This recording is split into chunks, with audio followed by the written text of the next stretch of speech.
Así como están, yo voy a invitarlos a abrir la palabra del Señor en el Evangelio de San Juan capítulo 14.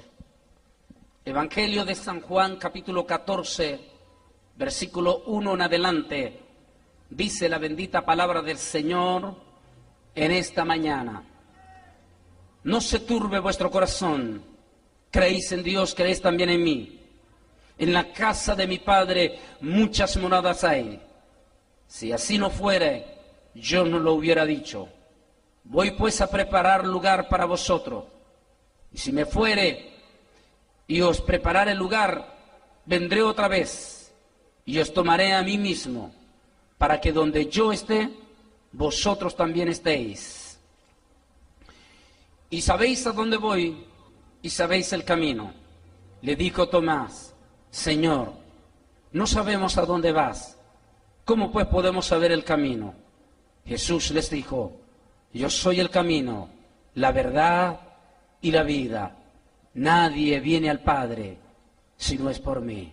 Oremos. Amantísimo Dios y Padre Celestial, estamos ante el gran trono de tu presencia para darte las infinitas gracias por esta santa y bendita palabra que hemos leído para tu honra y para tu gloria.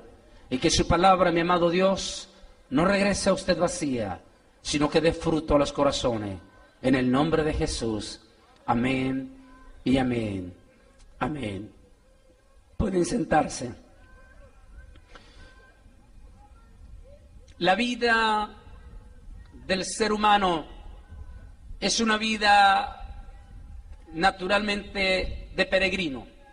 Es decir, que ningún ser humano, ya sea el más humilde de todos los seres humanos, como el más alto millonario o el hombre de más poder en el mundo, no importa quién sea, simplemente somos peregrinos en esta tierra.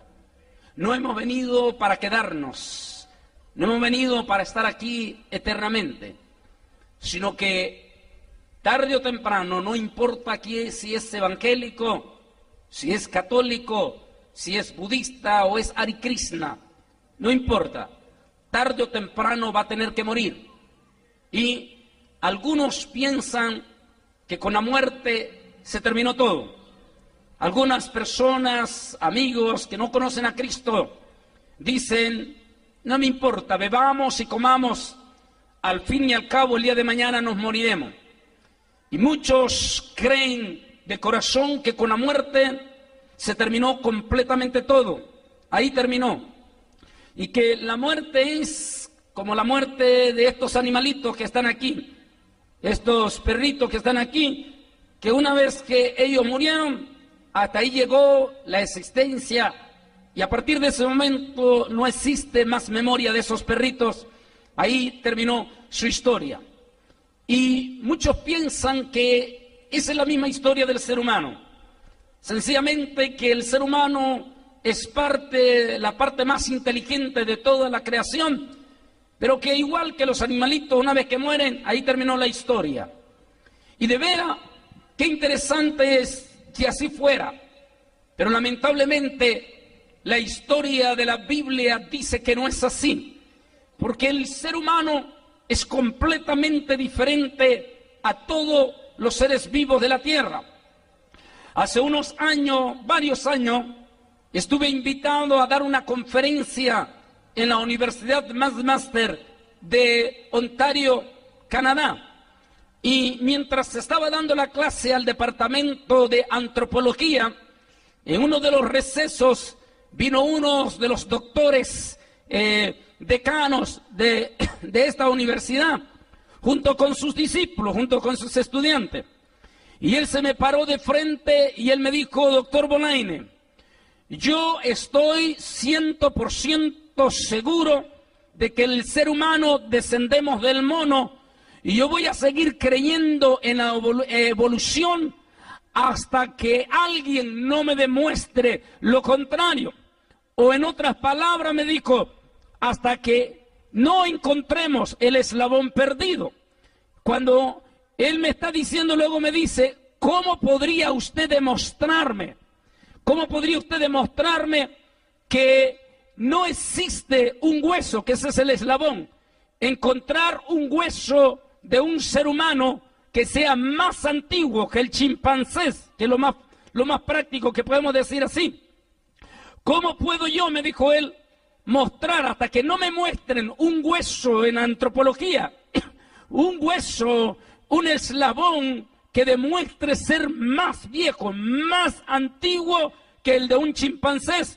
Porque hasta hoy en día en todo el mundo nuestros arqueólogos, nuestros paleontólogos, siempre que han buscado evidencia, siempre encontramos que el hueso de un chimpancé es más antiguo que el hueso de un ser humano. Por lo tanto, hasta que no se muestre lo contrario, me dijo, yo seguiré creyendo en la evolución. Pero ¿cómo me respondió usted? Entonces yo le dije, doctor, yo quiero hacerle una pregunta. Y a mí me gusta a los científicos hacer estas preguntas para la gloria del Señor únicamente. En muchas de nuestras conferencias en Estados Unidos, en Washington, D.C., en California, siempre vienen científicos de la NASA, se presentan conmigo y están sentados ahí. Y me gusta cuando hacerles preguntas a ellos, porque ellos entienden muchos conceptos que a veces nosotros mismos los evangélicos los manejamos en la Biblia y como que no los creemos bien. Y hay una palabra que el mismo pueblo evangélico a veces no la entiende muy bien, pero que los científicos la entienden al dedillo, rapidísimo. Y esa es la palabra eternidad. Esa palabra eternidad, ¿realmente qué significa? Esa mañana le dije al doctor de antropología, ahí en la Universidad de McMaster, le dije, doctor, yo solo quiero hacerle una pregunta y de acuerdo a su contestación, de inmediato yo le doy la respuesta que usted me está pidiendo de su pregunta. Me dijo, adelante. Y yo le dije, ¿qué significa para usted eternidad? Aquel doctor, inmediatamente, sin titubeo, sin pensarlo, en una manera práctica, en una manera relámpago, aquel científico me dijo, eternidad significa donde el tiempo no cuenta. Le dije, perfecto. Eso es lo que yo quería que usted respondiera. Eternidad es donde el tiempo no cuenta. Es decir, le dije, doctor, por eso es que en este momento los científicos de la NASA, los científicos de paleontología, antropología, se quebrarán por muchos decenios, de milenios, de años más, se quebrarán la cabeza tratando de buscar el origen de la Tierra, la edad de la Tierra, porque no la van a poder encontrar, porque la Biblia dice que cuando Dios creó los cielos y la tierra, la hizo en un momento de la eternidad, y por lo tanto, ahí el tiempo nunca contó. Nadie puede saber cuánto significa un día en la eternidad de Dios. Puede ser 1000 años, puede ser 1.000.000, nadie lo puede saber, porque en la eternidad el tiempo no cuenta. Pero aquí es donde yo quiero llegar, doctor, le dije. La Biblia dice que en el primer día creó Dios los cielos y la tierra. En el segundo día vino otra parte de la creación. En el tercer día vino otra parte de la creación. En el cuarto día vino otra parte de la creación. Y en el quinto día terminó Dios de crear todos los animales. Todas las especies de seres vivos, de animales. Todos los monstruos marinos. Todos los animales que se arrastran sobre la tierra. Todas las aves de los cielos, incluyendo, doctor, el chimpancé, fue creado en el quinto día, dice la Biblia. Pero yo le quiero preguntar, doctor, ¿en qué día fue creado el hombre? Le dije que usted es antropólogo, usted tiene que conocer el Génesis. Le dije, doctor, ¿en qué día fue creado el hombre? Y el doctor se queda y me dijo, en el sexto día. Entonces, doctor, le dije, ¿para qué se están quebrando la cabeza buscando un hueso más viejo que el ser humano, cuando el ser humano es el más joven de la creación de Dios? El último que Dios creó fue el ser humano. Por eso siempre que busquen un chimpancé, siempre va a ser más viejo que el hombre, porque los animales fueron primero creados y hasta de último, dice, Dios creó al hombre, varón y hembra los creó. Y Dios le dio soplo de aliento, y Dios le dio inteligencia al hombre, y Dios le dio capacidad al hombre para reinar sobre toda la creación. Aquel doctor agachó la cabeza y como decano, no esperaba que hiciera eso, como decano se inclinó ante mí y me dijo esta palabra: es la primera vez que alguien me puede probar que el ser humano es creación de Dios. Y yo solamente quiero decirle que al ser el ser humano diferente al resto de la creación, el ser humano es una persona triuno, esa es la palabra, podríamos decir, o tripartista. Los animalitos como estos perritos preciosos que estaba viendo aquí, ellos no son triuno o tripartista. Ellos son simplemente seres vivos, no piensan, no hablan, no tienen esa capacidad del ser humano, porque ellos son simplemente seres vivos, pero no son tripartistas. El ser humano es el único de la creación que fue hecho tripartista, que fue hecho espíritu, alma y cuerpo. Ahora, en esa parte los tres somos uno, es decir, yo mismo soy espíritu, yo mismo soy alma, yo mismo soy cuerpo, y los tres funcionan en uno mismo. Esto es a veces que algunos que tienen problemas con la teología no pueden entender el misterio del Dios Todopoderoso. ¿Cómo es que Dios puede operar al mismo tiempo siendo Padre, siendo Hijo y siendo Espíritu? Usted mismo respóndase, ¿cómo usted también puede operar siendo Espíritu, siendo alma y siendo su mismo cuerpo? Porque somos hechos a la imagen y semejanza de Dios.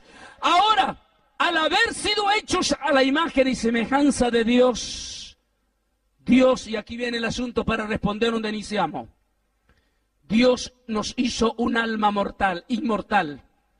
¿Qué quiere decir inmortal? Y aquí viene otra respuesta muy importante.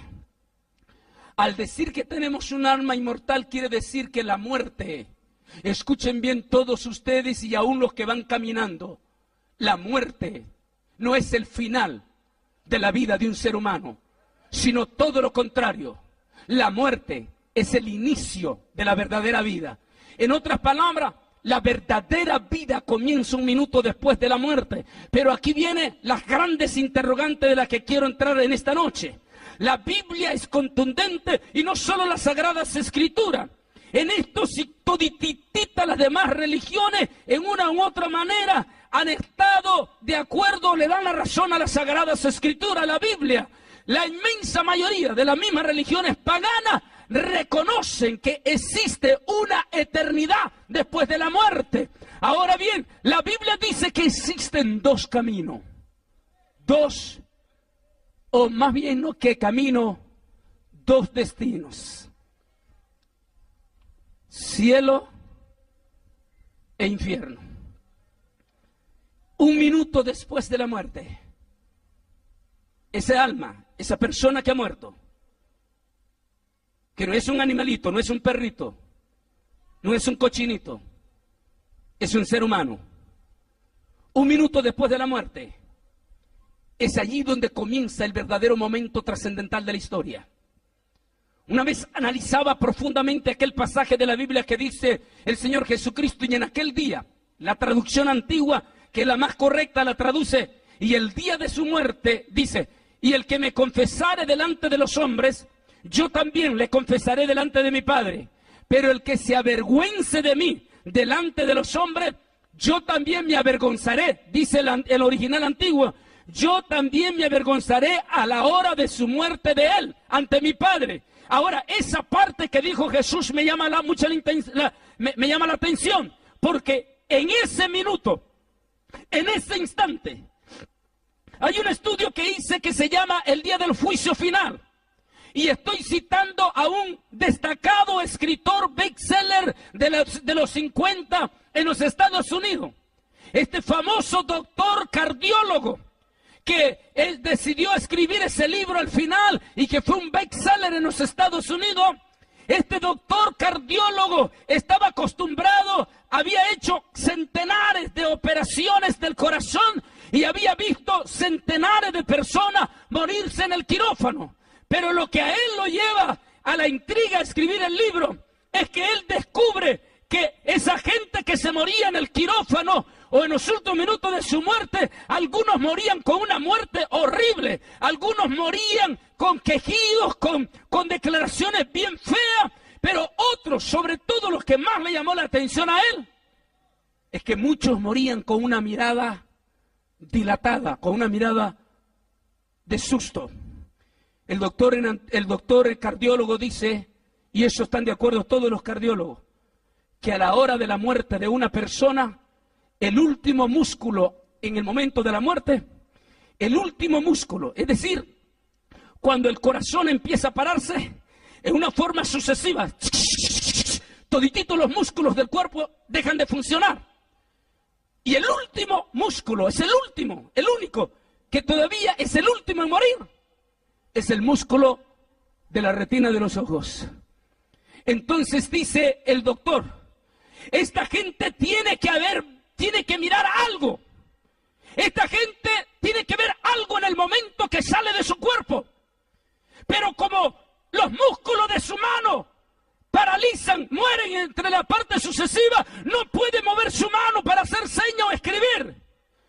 Pero como el músculo de su lengua muere inmediatamente sucesivo, no puede mover su lengua para decir qué es lo que está viendo en ese momento que está saliendo de su cuerpo. De tal manera que él tiene que hacer uso del último músculo que le queda, la vista. Él creía que mucha de esa gente quedan con la mirada bien fea. Es como que decía el doctor de este libro bestseller, cuando alguien va en un camino, en una calle, y cuando le sale alguien como fantasma para asustarlo, la reacción en ese momento, cuando le sale alguien, ¿cuál es su reacción? ¿Levantar las manos? ¿Gritar? Sí, esa es la segunda reacción. Pero dicen todos los expertos que cuando les aparece un susto, la reacción es que usted pela los ojos, pero bien pelados. Esa es su reacción, rápidamente al músculo. Entonces decía este doctor, ¿qué es lo que ve esta gente en el momento que sale de su cuerpo a la hora de la muerte? Tiene que ser algo horrible, tiene que ser algo espantoso para que su mirada quede tan dilatada o tan asustada. A veces digo, tenemos que cerrarle la vista porque su mirada nos está diciendo muchas cosas. Pero eso lo llevó a él a investigar 470 y resto de casos de muerte, de personas que morían en el quirófano. Documentó en su libro esos 400 y resto de casi la mayor parte de las religiones conocidas. Documentó budistas que se le murieron a esa hora y descubrió que el fenómeno era el mismo, que estos budistas a la hora de la muerte quedaban con una mirada dilatada y horrible. Documentó datos de Hare Krishna, documentó datos también aún de católicos, y miraba que a la hora de morir el católico queda con esa mirada dilatada horrible.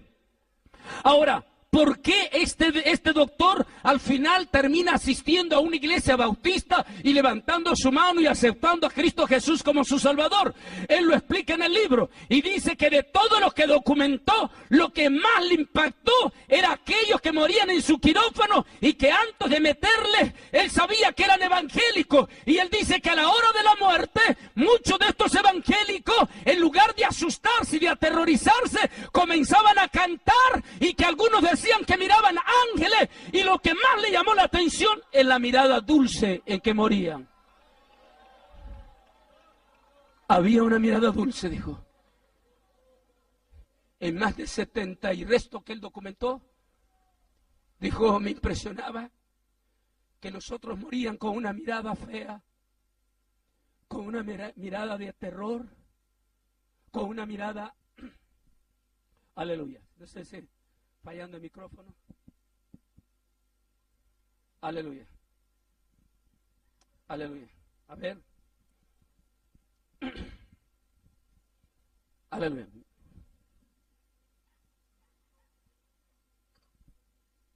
Aleluya. Aleluya. Ahí vamos. con una mirada de terror. Pero esto era diferente.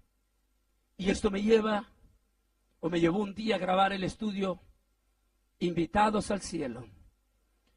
Ineludiblemente, toditititititita la humanidad, no importa quién sea, a la hora de la muerte es donde comienza la verdadera historia de su vida hacia la eternidad. Si murió sin Dios, sin fe y sin esperanza, ineludiblemente la eternidad sin Dios, sin fe y sin esperanza será ineludible para ellos. Existen pruebas teológicas profundas, existen testimonios extremadamente profundos y extraordinarios, como este tema que tenemos sobre la verdad sobre el infierno. No importa que alguien diga que no cree en el infierno, eso no quita la verdad, eso no borra la verdad. Es como que alguien me diga, a mí no me importa, yo no creo en la venida del Señor, y le dije, eso no va a cambiar lo que está escrito en la Biblia, lo que tú piensas. Si es que alguien puede decir, yo no creo en el infierno, lo puede decir, pero eso no va a cambiar tu destino un minuto después de la muerte. El hecho de que tú digas, yo no creo en el infierno, no quiere decir que el infierno va a desaparecer. El hecho de que tú digas, yo no creo en esto, no quiere decir que vas a evitar la muerte. Existe una eternidad para los buenos o para los malvados. Existe una eternidad para los temerosos como para los injustos. Existe un camino un minuto después de la muerte. Alguien dijo una vez que no importa que todas las religiones llevaban a Dios, que lo que más importa a Dios es que yo sea una persona buena, caritativa, que haga obras buenas en la tierra, lo cual está bueno.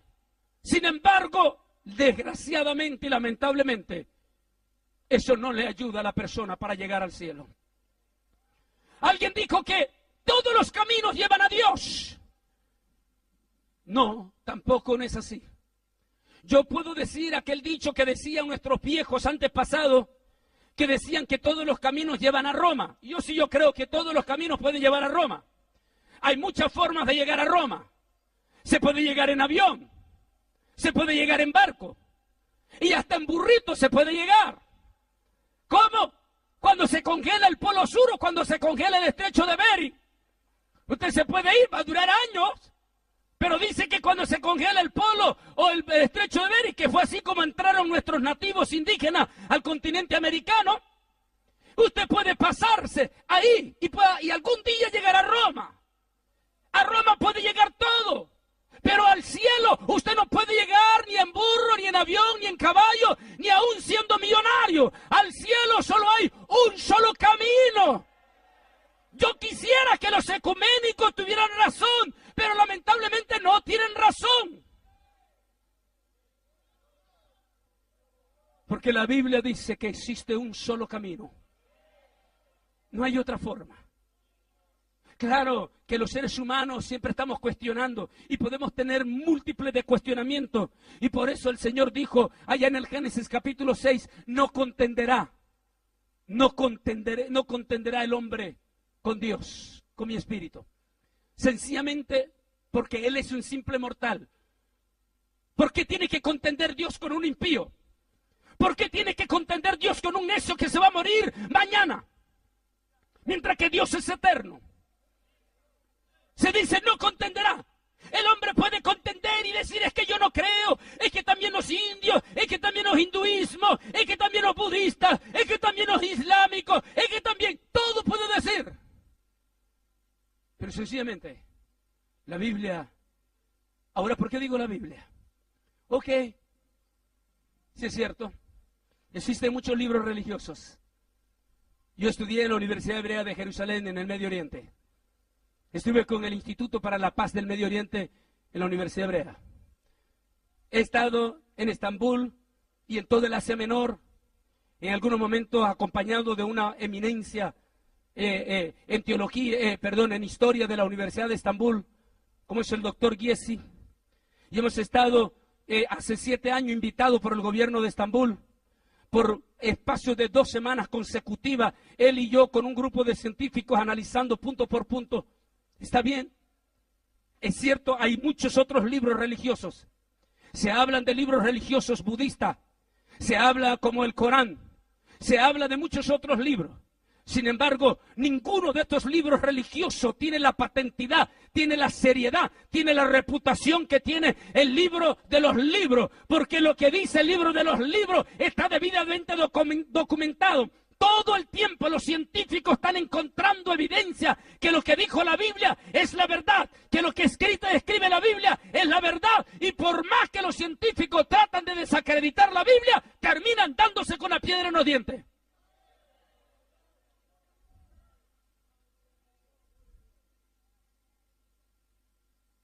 Y la Biblia solo habla de un camino. No hay forma de llegar al cielo si no es por medio de este camino. Yo termino diciendo en este estudio, Invitados al Cielo, si para llegar al cielo se pudiera hacer comprándolo como están ofreciendo algunos sinvergüenzas infiltrados en nuestra iglesia evangélica, autodenominados apóstoles de la prosperidad, que ellos le están tratando de enseñar a nuestro pueblo evangélico que todo lo puede comprar con sus pactos. ¿Quieres que tu familia se salve? Pacta $5,000. Dicen, yo no sé aquí en Chile, pero allá en Estados Unidos lo hacen. ¿Quieres que tu papá se salve? Pacta $1,000. ¿Quieres que tu hija se salve? Pacta tanto, pacta tanto. Y yo digo, si el cielo se pudiera comprar con nuestro dinero, los primeros que estarían muertos de risa serían Bill Gates y el señor Carlos Slim, los dos más grandes millonarios del mundo. Porque ellos con sus millones podrían comprar hasta mansiones especiales en el cielo. Pero para ir al cielo no te puede servir ni tu dinero, ni tu fama, nada. Porque solo hay una forma de poder entrar al cielo.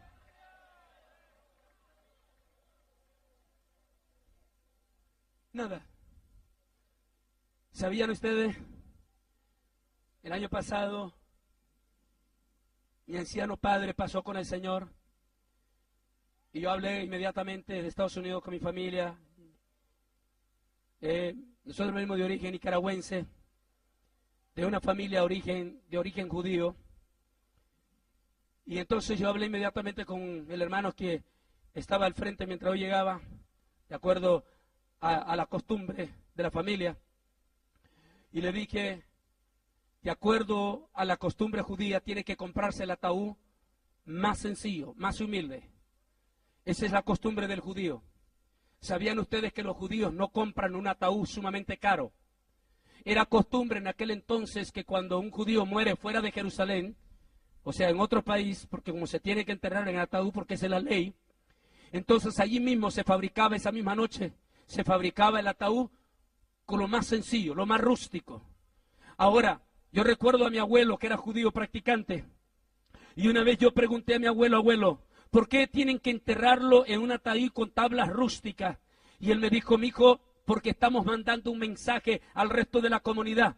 ¿Sabe por qué lo hacemos lo más rústico, el entierro? Para decirle a los que quedan vivos que cuando una persona se muere, nada se puede llevar, nada, ni su casa, ni su terreno que tanto se dedicó y se desveló, ni su plata que está en el banco no se puede llevar, ni sus tesoros, nada se puede llegar. Al fin y al cabo, cuando se mueren, lo van a enterrar ni siquiera en su propia tierra, ni siquiera en sus propias, ¿cómo se dice aquí? Haciendas, sino que lo entierran en una tierra que es de nadie. Dijo, el mensaje es que si nada se va a poder llevar de esta tierra a la hora de morir, entonces esa persona tiene que prepararse para algo mucho más que no se puede llevar. Tiene que prepararse para el encuentro con el Altísimo, para el encuentro con el gran Dios.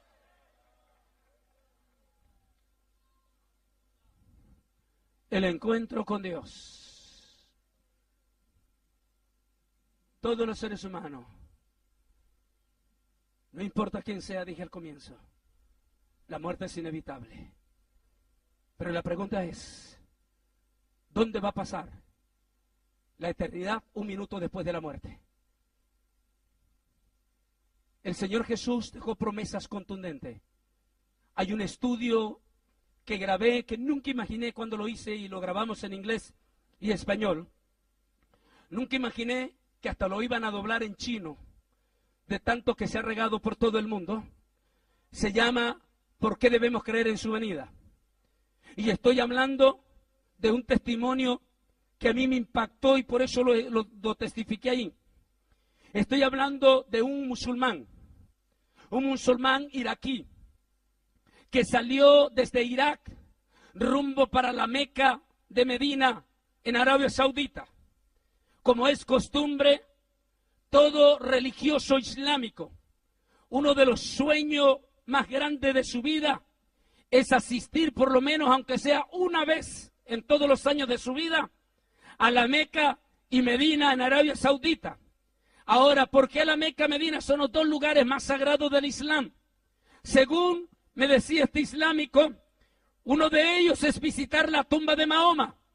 Entonces yo, como creyente islámico, por lo menos una vez en mi vida, debo de ir a la Meca y tocar la tumba de Mahoma, y al tocarla y allí hacer un rezo en la tumba de Mahoma, entonces es un gran sueño para mí.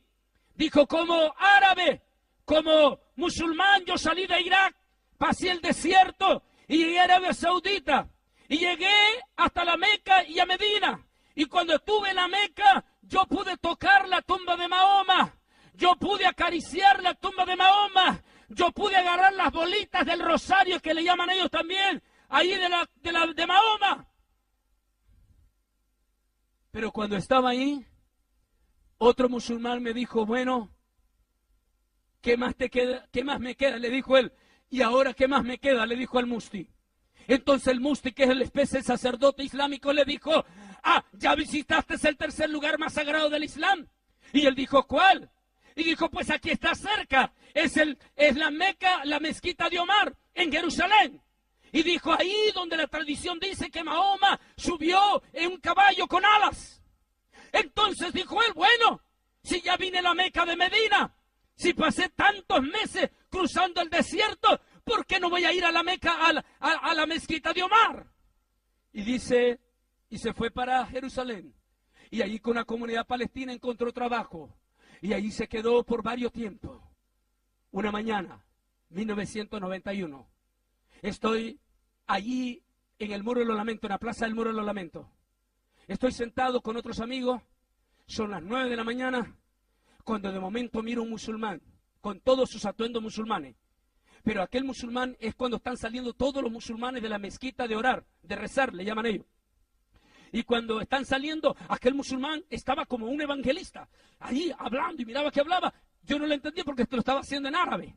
Entonces yo le pregunto a uno de mis amigos, ¿qué está haciendo él? Y él me dijo, está predicando. Le dije, ¿qué? ¿El Islam? Y me dijo, no, es evangélico. Me dijo, está predicando a los musulmanes. Y entonces yo le dije, ¿sabes qué? A mí me interesa hablar con ese hombre. Y me dijo, claro, él debe de hablar hebreo. Vamos y esperemos que termine. Así es que lo esperé que terminé. Y cuando terminó de predicar, que habían salido todos los musulmanes, entonces hablé con él. Y el poco hebreo que en ese momento manejaba, me dijo él. Me dijo, Antonio, yo me presenté con él y dije que era Antonio. Me dijo, Antonio, cuando yo vine de la Meca de Medina, entonces yo me vine a Jerusalén para cumplir el sueño musulmán de estar en el tercer lugar más sagrado del Islam.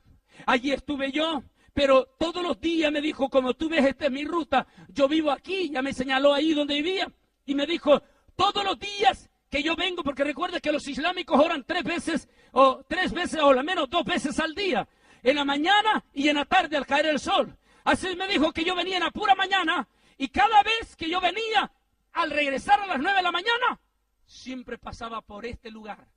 Ya le voy a mencionar cuál es. Y siempre que pasaba ese lugar, todos los días, y así es, hasta hoy en día así es, todos los días después de las 9 de la mañana hay una fila, a veces de 500, a veces de 1000, a veces la cola es grandísima. Gente haciendo fila para entrar a ese edificio. Y entonces él dice que todos los días él miraba a la gente cuando regresaba. Así es que un día la curiosidad, dice, me mató. Y yo le pregunté a uno de los vendedores palestinos y le dije, oye, ¿por qué todo el tiempo que paso de regreso de la oración o del rezo islámico siempre está esa fila grande de gente ahí entrando? ¿Qué es ese lugar ahí? Y el palestino se rió y le dijo, ¿acaso no sabes lo que hay ahí? Y él dijo, no, porque está esa gente todo el tiempo, hay gente ahí todo el tiempo. Hay gente ahí. Y le dijo, es que allí está la tumba. Ahí está la tumba del profeta Yeshua. Recuerde que los islámicos le llaman profeta. Del profeta Yeshua, o sea, el profeta Jesús. Y entonces él se acordó del Corán, que el Corán menciona al profeta Jesús. Y él dijo, bueno, si yo ya fui a la Meca de Medina, si yo ya fui aquí a la mezquita de Omar, si yo ya toqué la tumba del profeta Mahoma, ¿por qué no visitar la tumba del profeta Jesús? Y dijo, y esa mañana yo me paré ahí, Antonio, allí entre los 500. Allí estaba yo, llegando para entrar a aquel lugar. Y llegó el momento, allí dentro de la tumba pueden estar hasta 7, 8 personas al mismo tiempo. Así es que cuando él entró, hasta la tumba entró, y él se quedó, y dice, yo me quedé buscando por todo lado y no miraba nada. Y yo miraba que el resto que entró conmigo hacían cosas ahí, pero yo no miraba nada. Y por último, me están empujando que salga porque otros 7 quieren entrar. Y entonces yo le pregunto al celador que está allí, y le pregunto, disculpe, porque me está empuchando, y salga ya terminó, salga, porque hay gente que quiere entrar. Y entonces yo le dije, oiga, es que tengo un problema. Y le dijo, ¿cuál es el problema? Y le dije, es que estoy buscando la tumba de Jesús. Y entonces le dice, ¿estás adentro de la tumba? Y le dijo, sí, pero ¿dónde está el cuerpo? Como Mahoma. ¿Dónde está la tumba? ¿Dónde está ahí enterrado su cuerpo? Y dice que el celador le dice, mira la puerta. No le contestó, solo dijo, mira la puerta. Y la puerta está un letrero escrito en hebreo, en inglés y en árabe. El letrero dice, Él no está aquí, Él resucitó. Cuando él vio, dice, cuando yo vi eso, Antonio, mi vida cambió. Y yo dije, Mahoma está muerto, no tengo esperanza. El Islam, tan lindo que sea, no tiene esperanza porque su líder está muerto. Pero entonces los cristianos, vale la pena creer, dijo, porque el líder de ellos no solamente murió, sino que se levantó de entre los muertos, y prueba de ello es que su tumba está vacía. Si él resucitó, entonces yo también tengo esperanza, dice. Y esa es la esperanza que él dijo. No se turbe vuestro corazón. Creéis en Dios, creéis también en mí.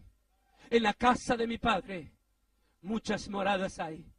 Voy pues a preparar lugar para que donde yo esté, vosotros también estéis. La más grande esperanza de esta vida no es andar como mucho ahí trasuente, caminando sin Dios, sin fe y sin esperanza, sino es acostarse en la noche y en un momento, porque alguien puede hablar con valentía y decir a mí no me importa, y puede decir lo que le dé la gana. Como dicen en Centroamérica, puede decir hasta misa. Pero entre las palabras y los hechos hay mucho trecho.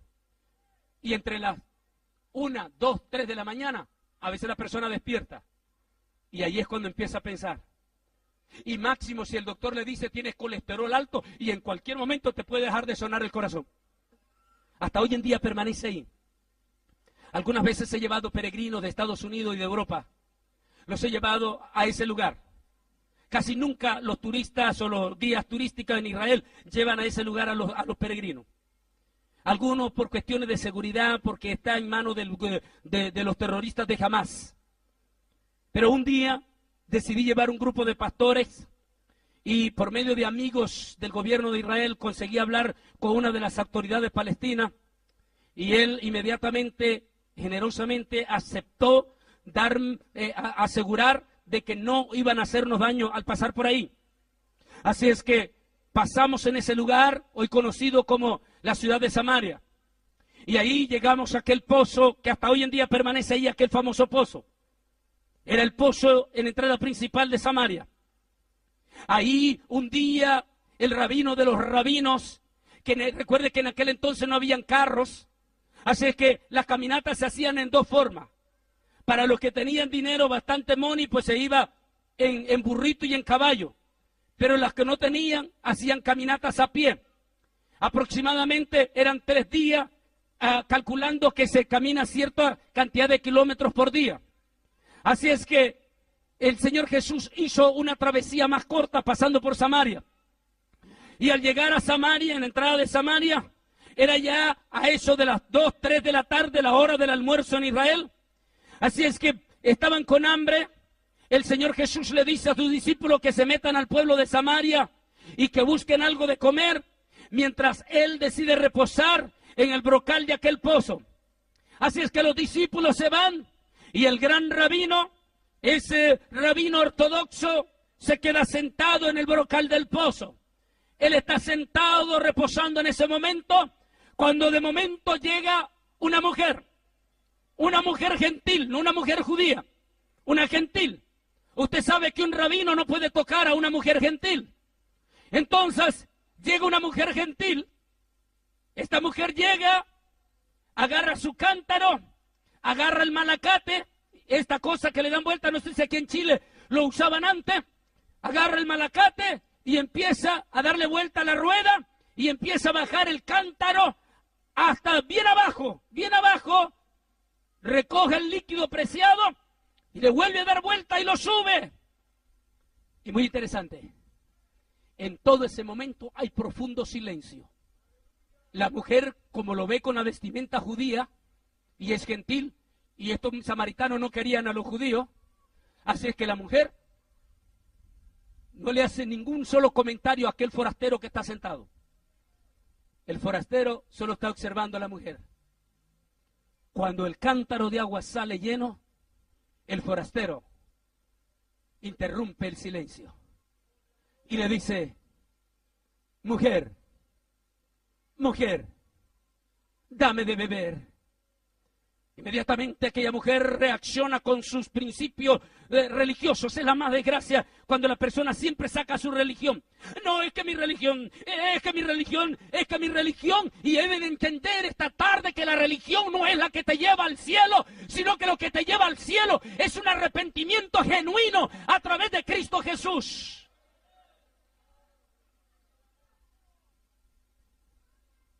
Mujer, dame de beber.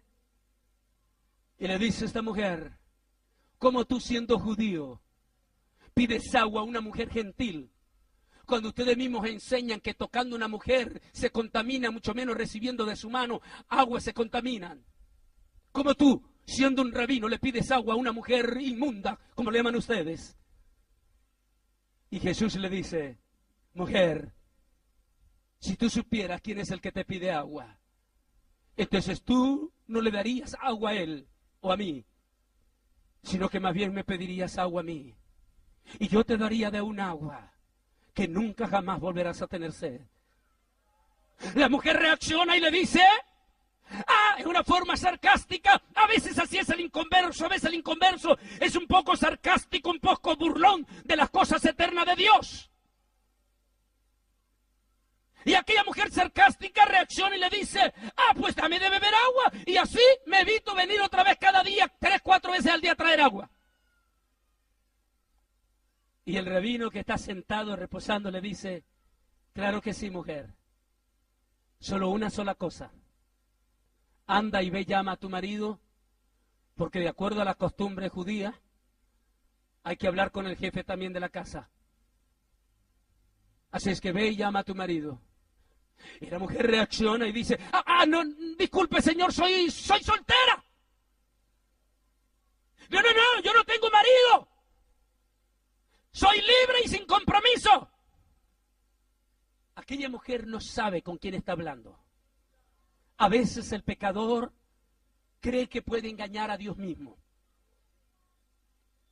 Cree que puede ocultar: no, yo soy bueno. No, yo no hago cosas malas.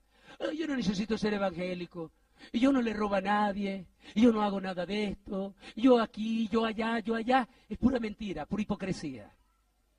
Porque la vida real hace cosas que son abominables. Señor, soy soltera, no tengo marido. Y le dice el Señor: bien has dicho, mujer. Bien has dicho, mujer.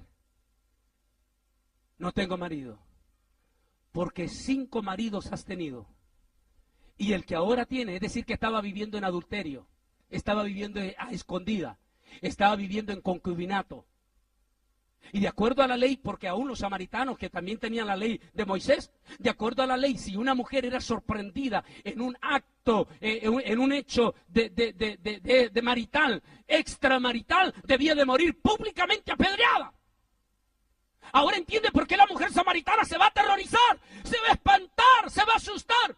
Cuando Jesús le dice, bien has dicho, mujer, 5 maridos has tenido, mas el que ahora tiene no es tu marido. La descubrió. Ella creía que lo estaba haciendo todo oculto. Ella creía que nadie se iba a dar cuenta. Y de momento, aquel rabino le descubre todo. La mujer comienza a temblar porque, lógico, si llamaba a Jesús a los samaritanos y le decía públicamente, la apedreaban y la mataban ahí mismo. Y la mujer comienza a llorar Señor, pero es que usted sabe que samaritanos y judíos no nos llevamos bien. Y ustedes los judíos dicen que a Dios se le debe de adorar en Jerusalén. Y le responde Jesús, mujer, viene la hora. Y esta es la hora, qué lindo, ahí está. Viene quiere decir que había promesa que vendría el Mesías. Eso lo sabían los samaritanos también. Pero la declaración es doble. Le dice, mujer, tú sabes que viene la hora. Era lo que decía en la profecía. Y luego le dice, y esta es la hora. ¡Wow! ¡Qué privilegiazo para esa mujer! Aquella profecía que ella había estado esperando, ahora lo tiene en vivo y a todo color en su propia cara. Y le dice, mujer, la hora viene y esta es la hora. Cuando Dios busca adoradores que le adoren en espíritu y en verdad. Señor, nuestros padres nos hablaban que cuando viniera el Mesías nos declararía todas las cosas. Jesús le dice, mujer, el que habla contigo es el Mesías. ¡Wow! Y en ese momento, aquella mujer entrega su vida, tira el cántaro y sale como una nueva criatura a gritar en las calles de Samaria, vengan, vengan. Ya no le importaba que le descubrieran, ya no le importaba, al fin y al cabo ya había sido perdonada. Ella va a la calle y dice, vengan, escuchen que aquí hay un profeta, no será el Cristo que me acaba de declarar todo. Aquella mujer había descubierto el secreto de la vida, el secreto de la eternidad. Yo pregunto en esta tarde, ¿todos ustedes están seguros en el camino hacia la eternidad? ¿La mayoría han conocido a Cristo Jesús? Jesús dijo, yo soy el camino. Un solo camino, no más. La verdad, una sola verdad. Ahora, ¿por qué decir la verdad de él? Mahoma también habló cosas importantes. Buda también habló cosas importantes. Pero ¿cómo podíamos dudar de las palabras de Buda, de las palabras de Mahoma? ¿Por qué podíamos dudar de la palabra de José Smith, de los mormones? ¿Por qué tenemos que dudar de las palabras de Carlos Teisel Russell, fundador de los Testigos de Jehová? ¿Por qué? Porque ellos sencillamente eran mortales. Y por lo tanto, todo lo que hablaran, por muy bonito que fuera, no tenían evidencia que lo que estaban diciendo era verdad, por cuanto ellos no eran eternos. Pero cuando Jesús dice, yo soy el camino y la verdad, ¿y por qué la verdad? Porque Jesús no solamente vivió entre nosotros, sino que murió y resucitó de entre los muertos. Y por lo tanto, Él tiene el poder de la vida, Él conoce la eternidad, Él conoce esa verdadera verdad, porque Él no solamente vivió, sino que murió y su tumba hoy en día está vacía. Mientras que Mahoma murió pero está muerto. Así que por muy bonito que hablara, su verdad no tiene validez. Carlos Teisel Russell, por muy bonito que hablara con los Testigos de Jehová, Carlos Teisel Russell está muerto y enterrado en Estados Unidos. Y por lo tanto lo que él dijo, aunque suene bonito como verdad, no es verdad porque él está muerto. José Smith de los mormones, por muy bonito que haya hablado, ahí está José Smith enterrado en Washington, D.C. Y por lo tanto, todo lo que haya dicho José Smith, por más que parezca verdad, no es verdad porque está muerto. Pero Jesús habló palabras lindas, maravillosas, extraordinarias. Luego murió, pero resucitó y su tumba está vacía. Por lo tanto, es verdad lo que Él dice. Yo soy el camino, la verdad y la vida. Mi amigo, amigos que están aquí, señores que están aquí, todos, yo solo quiero decirte esta palabra. Tarde o temprano, no importa lo que tú pienses ahora, tarde o temprano, la muerte va a llegar a tu vida. La muerte lamentablemente no tiene edad. Puede llegar en la flor de tu vida. Puede llegar a la edad que menos piensa. No necesitas ir manejando hasta las narices de droga una carretera. Tan solamente te puedes acostar confiado y en la noche mientras estás dormido, tu corazón deja de palpitar y tu alma parte hacia la eternidad. Desearía, como múltiples religiosos ecuménicos lo dicen, oh, fulano de tal se murió, era tan bueno y ahora estamos seguros que está en el cielo. Desearía decir eso, pero eso es engañar a la familia, a los vivientes, a los dolientes, porque eso no es la verdad. La Biblia dice que si estamos con Cristo, viviremos con Cristo, y que si estamos sin Cristo, el infierno es inevitable. Existe el infierno como existe el cielo. Hay múltiples caminos para el infierno, eso sí está, pero atestado de camino. Están como las líneas electrónicas imaginarias de las líneas de vuelo en Nueva York. Cuando muestran el mapa, parece una telaraña de tantas líneas de avión. Así está atestado. Así está atestado camino al infierno. Hay múltiples de caminos para ir al infierno. Pero para ir al cielo existe un solo camino. Y ese es Cristo Jesús. Y no te queda otra alternativa. O recibes a Jesús, o la eternidad sin Dios, sin fe y sin esperanza será inevitable. Yo quiero invitarlos allí donde están sentados y de pie todos, quien quiera que sea. Por favor, inclinen su rostro por un minuto. Ahí con su rostro inclinado, quien quiera que sea, aún los que no son cristianos, inclinen su rostro, tome un minuto de respeto a aquel que le da la vida y que se la puede quitar esta misma noche. Tome un minuto de respeto, por favor. Todos los que están, solamente deténganse un momento e inclina tu rostro a aquel que te da la vida y que esta misma noche te la puede quitar. Y ahí con tu rostro inclinado, solo repite después de mí la siguiente oración de perdón. Repito, si hay alguien que no está seguro de ser salvo, si hay alguien que siempre tiene miedo a la hora de la muerte, si hay alguien que en la noche vive de terror por esto, pero esta tarde quiere liberarse de esos temores, tan solo abriendo su corazón para Jesús, entonces allí donde está con su rostro inclinado, lo invito a repetir conmigo esta oración. A ver, repita conmigo así. Vayan repitiendo. Todo el que quiera pedir perdón, solo repita. Señor Jesús, en este día, yo te recibo como Señor y Salvador de mi vida. Y diga esta palabra. Acepto esta tarde el perdón de todos mis pecados por medio de tu sangre preciosa que fue derramada en la cruz del Calvario.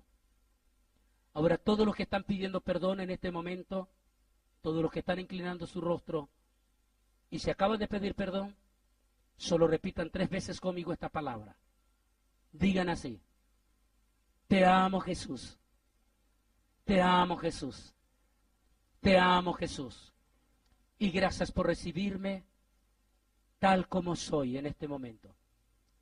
Mientras están orando en silencio, yo quiero finalizar bendiciendo de una forma especial a todos aquellos que acaban de pedir perdón en este momento.